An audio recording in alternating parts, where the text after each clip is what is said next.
Lubusang ikinasama ng loob ng Manny Pacquiao promotion ang sinapit ng alaga nitong si Isaac Pitbull Cruz kahapon kontra dito kay Rayo Valenzuela na kung saan ito nga po ay na-upset via split decision. At mula dito ay nagbigay agad ng panayam itong si Isaac Pitbull Cruz sa boxing media na kung saan ito ay nagmamakaawa sa pamunuan ng WBA na ito ay bigyan ng agarang rematch kontra dito kay Valenzuela.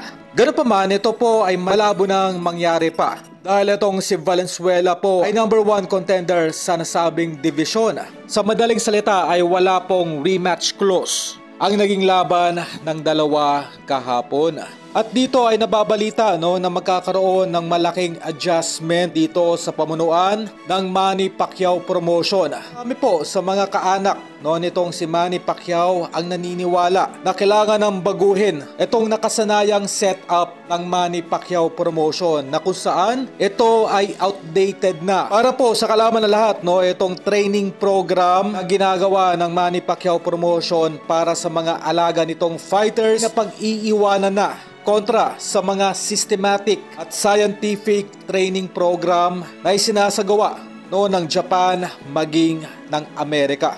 Kaya hindi na nakakapagtaka na ganito na lamang ilang paso itong mga fighters ng Manny Pacquiao promotion tuwing ito ay itinatapat sa mga fighters ng Japan maging ng taga-ibang bansa. Ang training program na isinasagawa ng Manny Pacquiao promotion ay pang 90s pa. Kumaga yung mga basic at halos wala pong pinagbago. Malayong malayo dito sa Japan na kung saan ito po ay gumagamit na ng mga teknolohiya o yung mga aparatos na kung saan ay minomonitor po yung bilis, lakas ng bawat fighter. At dito ay matunog nga po ang mungkahe na palitan na ang management ng MP promotion.